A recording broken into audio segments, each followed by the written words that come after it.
would be like a two-tier system, wherein in the event that we come to power at the federal level, we can only do so in a coalition, be it hopefully with the Pakatan Rakyat and not with the Barisan Nasional.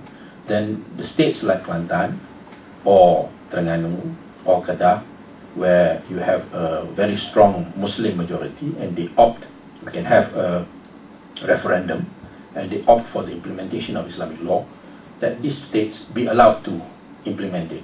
And the Islamic law will be implemented only on Muslims, where non-Muslims will be exempt from the implementation of the Islamic law, right?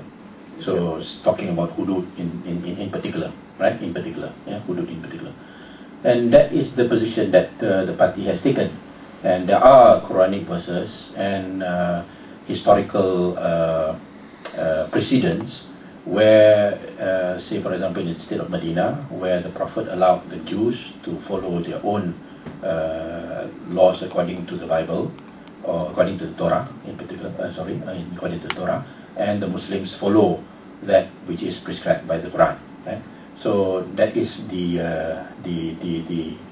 interpretation or the position of the party. Okay. Can I, before you go on, can I just ask for some clarification on that? You said that states will be allowed to introduce a Sharia law if PAS wins power. So say for example in Kelantan they will be allowed to do that. So a two-tier system, which I'm very happy with. States should be allowed to do whatever they want to do without interference from the federal government. But the problem is, once you introduce it, can the law be repealed if PAS loses power? And have you thought about the consequences of, say for example, PAS wins power this year, and in 5 years' time, you lose the election, and then the party will be stuck with the law, not because they support the Sharia law, but because if they repeal it, it will create tension in the state.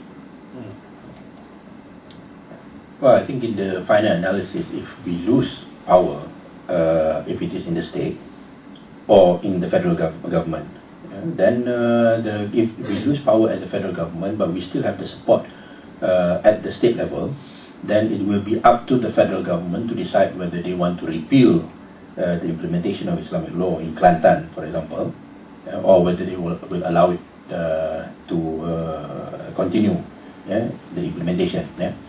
Our opinion is that much has been said about Islamic law and much, is being demonized, right? So the only way to really prove that it is just and that it can solve the problems as what is faced by modern society is for the system to be implemented and for it to develop and for new ijtihad to be made in the face of these new developments, right? And when it is implemented in Kelantan, it is our conviction that it will be seen that it is a system of law that provides justice and settles or is able to solve most of the problems as faced by human society. For example, the issue of Islamic law on the question of rape, right? The opponents of Islamic law, they give the impression that in a case of rape, the rape victim has to come up with 4 witnesses, right? When she accuses her rapist.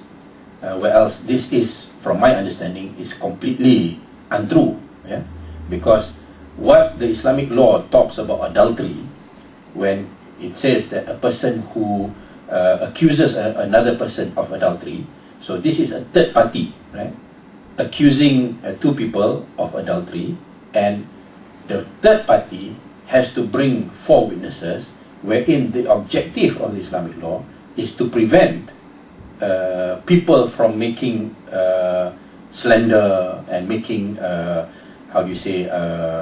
unsubstantiated accusations, right? And so the purpose of coming up with 4 witnesses is to prevent this kind of rumor mongering and this kind of irresponsible slander and character assassination from taking place. Yeah? Whereas in the case of rape, it's not a third party that's making the accusation, but a victim. Yeah? And in this sort of situation, the law will look upon it as a situation similar to that of armed robbery or of physical attack and physical abuse, where although it may not be under the realm of hudud but under taksir, the victim can then accuse her aggressor, and based on proof such as DNA and other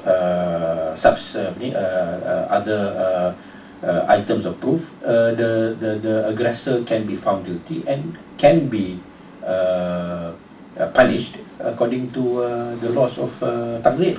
Yeah? So for as long as you don't have an Islamic system implemented, then the justice of the Sharia system, which is part and parcel of the Islamic religion as a whole, cannot be proven.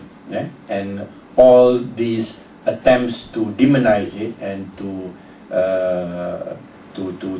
accuse it of injustice will not be able to be proven to be untrue. Yeah?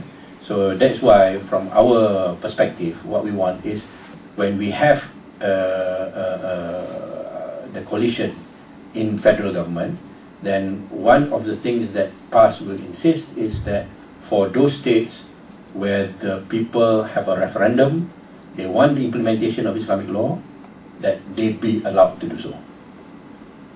Okay? Because it is an Islamic party, yeah? And we have never presented ourselves as being anything else but an Islamic party. And so from our point of view, this is part and parcel of the process. Right? Before we go to Lady at the back, Sami, you want to?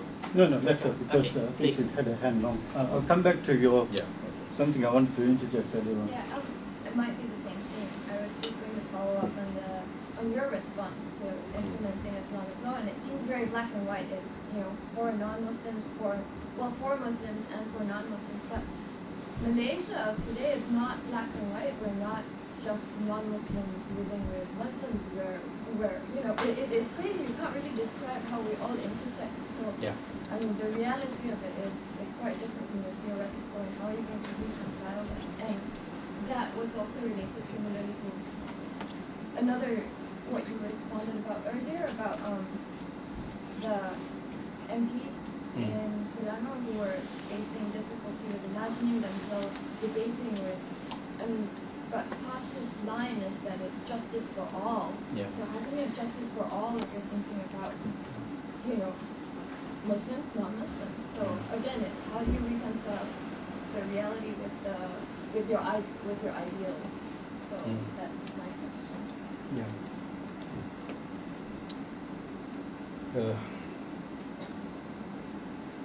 Okay, as far as the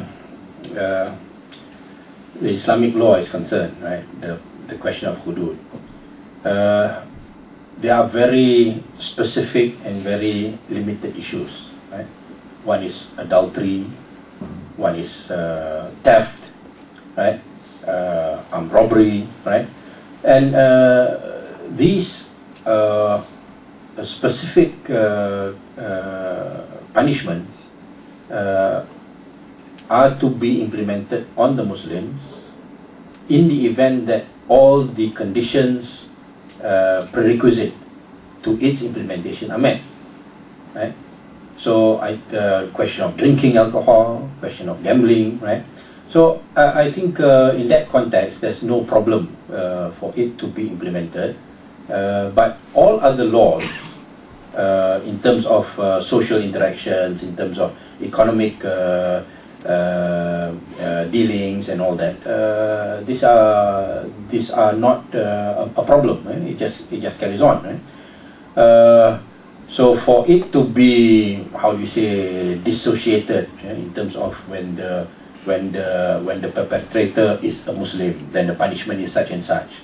Even now, you have situations like you have laws which are for the Muslims in the Islamic family law, So that's not from our perspective, it's not going to be a problem. And in that context, how to reconcile it? That's where we need a practical platform